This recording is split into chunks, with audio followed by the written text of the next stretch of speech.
Hey, good morning. I'm Jeff Harrison. This is the Golf Shop TV and my wonderful host. I'm Amy Anderson. Amy, we're flying.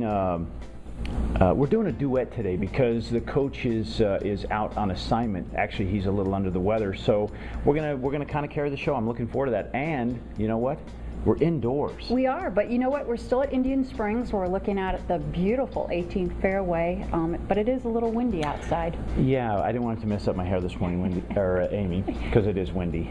But you know, the weather so far has been perfect this May. Well, it's the third day, but it's been spectacular. Not too hot, not too cold, just awesome. Boy, if you're looking to play some golf, it's right now is a perfect environment. You know, sometimes people think May is, it starts to get hot in the desert. Well, you know, it starts to get like 95. It might hit 100, but usually humidity is so low, it's spectacular. And I'm looking out at the golf course right now behind the camera. It is like it's calling my name. I know. Let's get done with this and tee it up. Okay. So what are we going to talk about this morning? Well, we have a great day. You have an interview with Cathy Serif. Wow. That was an amazing interview. Yeah, she runs a outdoor boot camp for physical training. She does a magnificent job. I've gone to her class several times. I think I actually have you in the video. Yeah, in the interview out there grinding away. Yeah, but no, it's a great interview. You're really going to enjoy that, and we're going to talk a little bit about what's going on in the golf world, as well as a swing tip, how to make better contact, and then also etiquette moment. Fantastic. Well, you know, let's get started right in. I know you and the coach normally do the kind of the golf wrap up. Let's what's going on globally. Before we start, I have to say something that's kind of been on my mind ever since this Tiger thing's coming up, and I don't know if that was on the list this morning. I'm sure it was a little bit, but I look at this and say, you know, the media. Relax a little bit. Yeah. Relax. I mean, I heard this morning, I'm listening to PGAtour.com radio, and in this pre-tournament interview that they're also whacked out about with Tiger, there were 6 people that were asked to come in and do a pre-tournament interview. It's not everyone. And you know, they looked at the numbers. Rex Hoggard, I guess, was on the morning drive, and he was saying, you know what, he's done hundreds, if not thousands, of these interviews pre-tournament, and there's 6 guys. How big is the field, Amy? Probably more than 144. I mean, what are we worried about at the end of the day? Now, you watch the interview? I watched Tiger's his video? interview on that he did by himself at home, and I thought it was fantastic. You know what, Jeff, what I liked? There's too much drama with the media. I mean, I really don't care what Hank Haney has to say. I really don't care about the affairs, this and that. Tiger addressed his issues at the Masters. You know, it all came down to posture. I thought it was really cool to listen to him. He talked about some other things. It was just golf. Hey, that's what I want to hear about. Yeah, and you know, the thing about it is like, and I know your favorite line is, let's just play golf. Yeah. You just want to play golf. What blew me away, Amy, was I didn't hear anyone in the media really ragging about Rory McIlroy having a big number. Like they didn't say, oh, his game's over. Right. No, they didn't say anything about that. But yet he and Tiger virtually shot the same score. What's that all about? Well, it's easy to pick on Tiger these days, and I really do think it's just the media that picks on him. I mean, when we sit around clubhouses enough or after a round of golf talking with guys, nobody talks about it. I agree. So, okay, so that's all I want to say about that. Now, who's kind of on the hot seat this week, Amy? Well, it should be an interesting week there at Quail Hollow. Rory McIlroy will be there, Phil Mickelson, Tiger, Furyk, David Toms, Webb Simpson.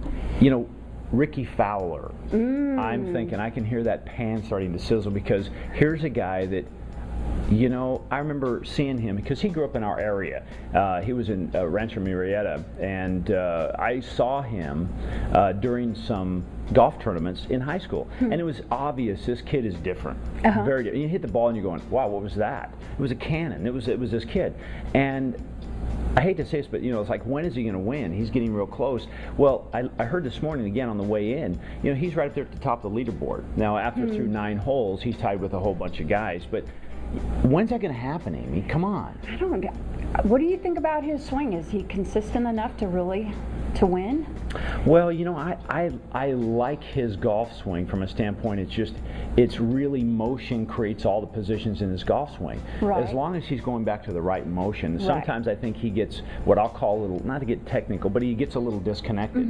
You know, there's a little bit of something going in the wrong direction, nothing catching up, and I think that's when he gets off track. But other than that, you know, and I think the same thing about a guy like Chad Campbell, same kind of thing. But I like Ricky Fowler. I think he has everything he needs. He reminds me of your nephew, that he just needs at times just to slow down just a second before he hits that shot. Sometimes barely does his caddy clear the zone, get in the safety zone, if you will, and his swing is, the ball's in the air. And you wonder, I mean, he's a man now. Is that ever going to pass? Is he ever going to slow down? I don't know. So that, you know, that's my thing. Ricky Fowler, come on, Ricky. I want to see you win. You know, it's one of those things. You know, you're kind of a cult hero with your clothing. I mean, we have kids that we have a golf team that we teach, and a junior golf team, and we've got one of the boys on the team that virtually dress like Ricky Fowler. No, the kids idolize him, and he's good for the game, and I hope he does win. I don't think he has the swing that's going to do that. Ouch. Yeah. Well, I mean, it's my personal feeling. hey, and that's okay. That's okay. I mean, he's going to win here and there, but he's not going to be a Rory McIlroy or Tiger Woods. I agree. You know, those are two swings that are just so fundamentally sound. I'm just looking forward to that time, and I really believe it'll happen. I remember going to a Faraday live event, and I think you were there as well. And you know, Faraday said, if you're thinking Tiger's not going to come back, you're just, you know, it's wrong. He's going to be back, and I just can't. I'm looking forward to where, you know, when he tees it up, he's dominating again. I really look forward to that. Hey, he says his swing's back this week. We'll see. You know, to say, let's get it on. Yep, let's get it on. Today should be fun to watch. I think he tees off this afternoon. So, you know, it's pretty quiet around the other parts of the world. You know, is there a ladies' event? No ladies' event. I think the nationwide event is at the University of Georgia golf course. I hear that has teeth like you can't believe. It's a Robert Trent Jones course, and it was redesigned or worked on by Davis Love's company. Okay. But I guess the greens are just gnarly, very hilly. A lot of force carries into greens. I'm glad we're indoors today. Yeah. So, but I mean, from what I hear, you know, if you're a Bulldog, you have a chance of winning that tournament. Man, I guess Georgia Bulldog. So David Toms is there? Isn't he? No, he's at he's at the Wells Fargo. Yeah. Obviously, he's not in Nationwide. Geez, how am I doing? So. That's why I do those other segments. Yeah, and then the seniors are at the Woodlands in Texas. And could it be a three-peat hat trick for Michael Allen, right? That would be 3 exciting. in a row? That'd be exciting. I remember seeing him on the back of the range at Mission Hills when I was there, and you know, I didn't really know who Michael Allen was. This was only maybe 10 years ago, and a dear friend of mine who introduced my wife and I. 15 years ago, he says, "Hey, look at this guy over here," and he's hitting the balls. I'm like, "Okay, you know, there was nothing special." There was something special. When he hit the ball, he never missed. Okay, so there was something special, but it wasn't like it was like when Tony Robbins showed up. He was a giant of a guy. He was like, "Holy cow!" He could have easily blended in the range. So I think that's really cool. He's a worker, you know. Yeah.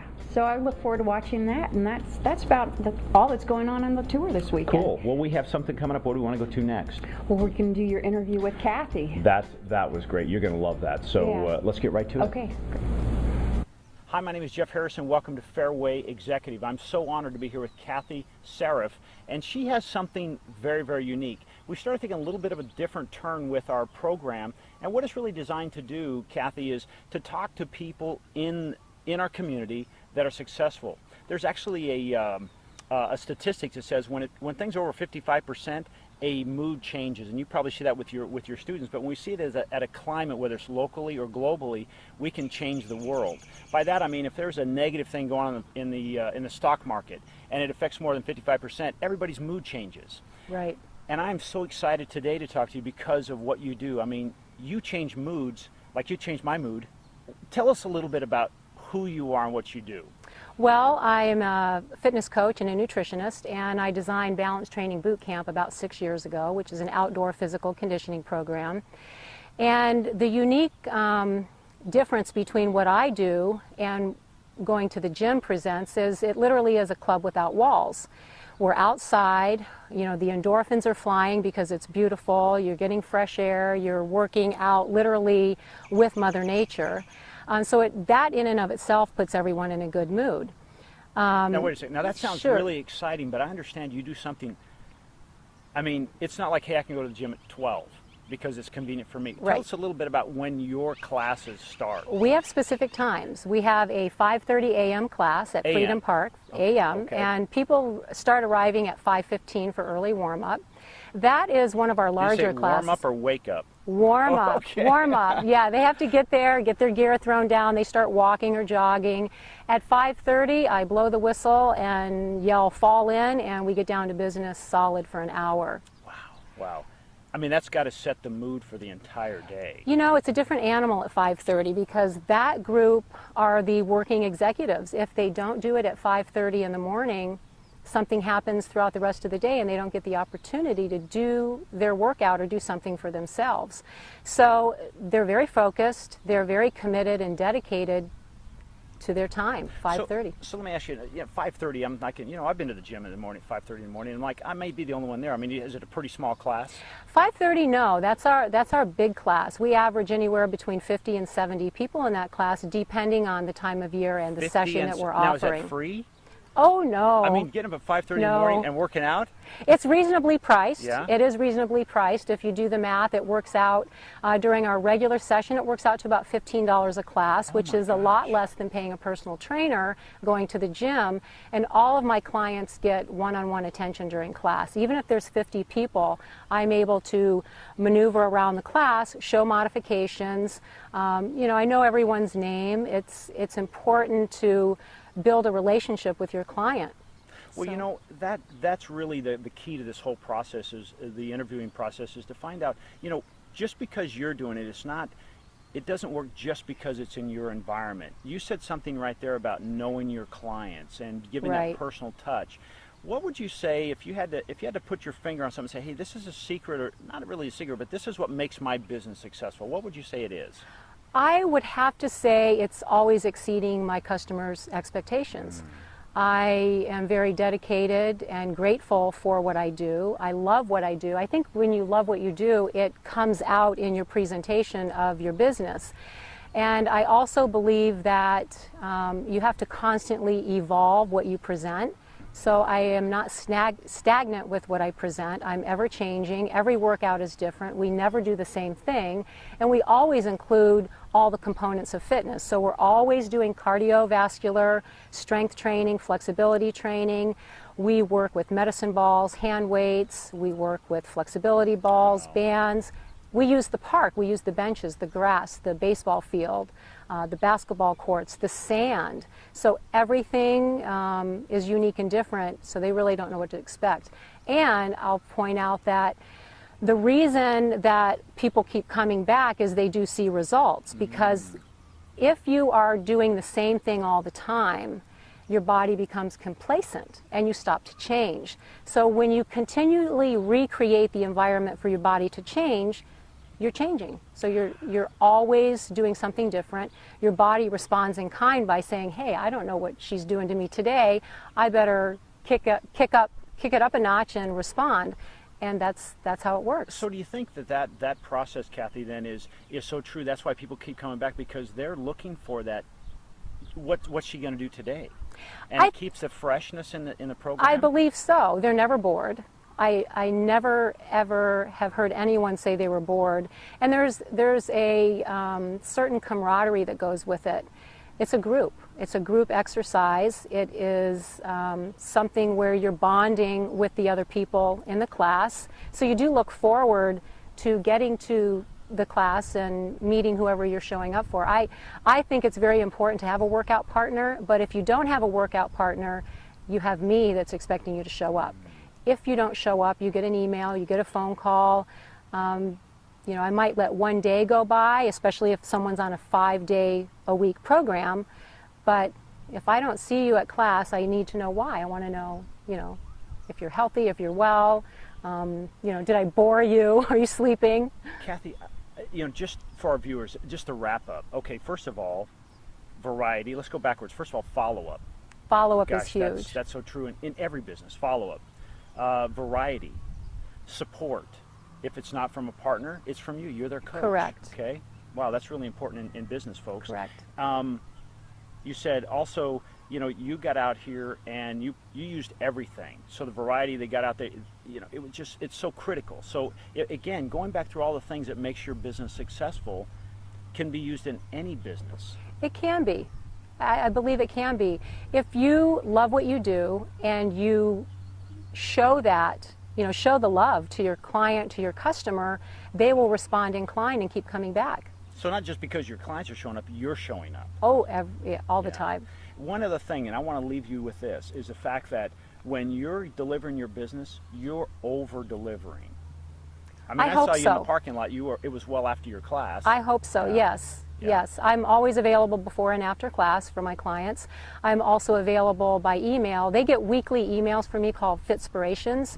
So they're constantly getting fit tips, nutrition tips. I'm basically in their face, so they can't forget. I have to ask you a real quick question, I'll let you go because I know you're busy. Is when you send out these weekly tips, are you selling on them anything or just keeping them informed? No, I don't sell anything in my emails. That's powerful. No. We call that content marketing. Kathy, thank you so much. You're very welcome. Thank you. I had a great time. Hope I can come back and see you again. Of course. Not at 5:30. Wear your shoes and bring your weights and some water and a towel. Thank you. I'm Jeff Harrison with Fairway Executive. We'll see you next time. Thanks. Goodbye. We hope you enjoy this week's golf tip. Now today we're going to talk about contact, and you know what? Contact's what puts the biggest smile on golfers' faces. So enjoy. To share with you a drill that helps you as a golfer get your weight transferred, make better contact, and find your balance. Now I just want to regress for just a second and mention why I do drills. Drills are designed to do a couple things. One is to help you change, but the second part of a good drill is it helps create a reference so that way when you're on regular golf shots you have something to refer back to. I'm sure you've taken a lesson, or you've heard somebody talk about golf and they say, hey, have you ever thrown a ball? Have you ever done this, done that? And sometimes we don't have a reference, so we have to create a new reference. This is what I call the hill drill. As you can see, I'm on a little bit of a slope, and the idea here is I want to make shots from this downhill slope so that it makes me swing down the hill and then also finish in balance. And if you notice, there's your finish right there. It's like gives you this spring load effect to get you off the hill and get you into good posture. So the idea of this drill is I want you to hit like 5 or 10 balls off this hill and then go down to level ground and start asking yourself, hey, when I hit the shot on the level ground, did it feel like what I did on the hill? Did I finish in the same position? Because what happens is there's a chain reaction that happens in a good golf swing. From the top of your swing, the first thing that happens is there is a bit of a weight shift. And what that does, it causes an axis to be generated on your bottom foot or your downhill leg, and then it's simply easy to turn.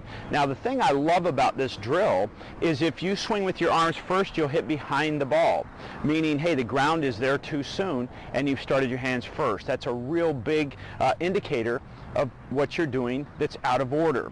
The other one is if you move too far, it'll kick you down the hill, so you won't have your balance. So the idea of this is, hey, just hit a few balls. It's what I call a do drill. You just do it over and over again, and it helps you do it right. So let me just demonstrate this.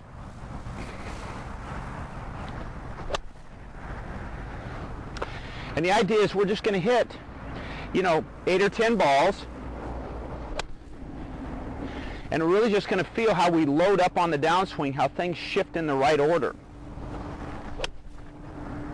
And what you'll notice, you might get it to a point where you hit some of these where you top them, you blade them, and this is going to start correcting those folks that feel like you stand up on the ball, you hit it thin. It's a matter of losing your posture. Well, this hill makes you swing down and through, so you stay down in posture a little better. I hope this helps. This is called the hill drill. Thanks for joining me.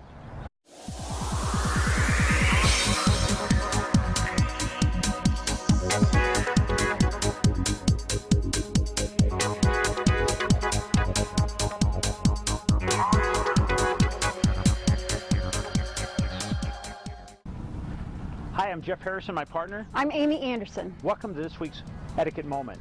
Today we want to talk about, hey, if you've hit it into the bunker, don't just walk in with one golf club. Be prepared. As Amy says, kind of look into the future. Talk us through that, Amy. Well, in this situation, I've hit a ball into the bunker and I grab my wedge to hit it onto the green, and I'm not thinking in the future. I'm going to be putting eventually. I mean, unless I jar it. So instead of you walking back with one club and hitting out of the bunker, and then walking back and getting your other club, you're just going to bring them both at the same time? Yeah, and I would even bring a club just in case I hit it short and I have to chip. It's thinking into the future of all the different possibilities. And you see it all the time where people walk in just with their wedge. I like that idea. So look into the future, imagine what if, and make sure you're prepared. Thanks for joining us. I'm Jeff Harrison, my partner. I'm Amy Anderson. For Etiquette Moment. Hey, welcome back. I'm Jeff Harrison, and my partner. I'm Amy Anderson. Amy, again, just a really fun show. Coach, hey, we missed you because we missed your editorial, and we look forward to you getting well and getting back on the program right away. But, you know, I think it was a great show. It was a great show. Now, we can't leave here without saying enough good things about Indian Springs. Just a fabulous course. It's in Indio. It's very affordable. Neil Finch he's wonderful to let us host our show here. And, you know, he is, it's located in Indio, just off of Jefferson and Highway 111, just barely north of 111. And, you know, it's one of the things Coach will tell you, it's the home of the free lunch, where, you know, you come out and play golf, you get a free lunch. And again, I'm looking at the golf course, and it is spectacular. They always talk about, you know, the greens are at 10, meaning they try to keep those greens, actually not try, they keep their greens at 10 as far as the pace all the time. So it's not like going to a public facility, Amy, and all of a sudden you get out there and everything's great, you get on the green, and it's like putting through shag carpet. That is so not fun. So you got to come see us. The other thing Neil always talks about is the greens, or not the greens, the pace of play here is always under 4 hours. And for a public course, that's huge. That's massive. So anyway, we want to say thank you for that. And also, you know, if you liked our etiquette moments or our golf video tips, please go to our website, which is www.swingpointmedia.com, and just sign up there. They're free, and they come every week directly right to your inbox, and then share it with a friend. Definitely, and they're golf tips and etiquette tips. Absolutely. And also, hey, come see us at www.golfshoptv.com, where we have our own site. That's where we put the show. And also, you can see us on iTunes. Yeah. Podcast this, and we put it up in segments because, again, it's kind of a large segment, so we put it up there. So come see us. Well, it was a great day, Jeff. I really enjoyed it. Amy, thanks. Let's go back to work. I mean, to the golf. Let's play some golf. Thanks. I'm Jeff Harrison. I'm Amy Anderson. For the golfshoptv.com.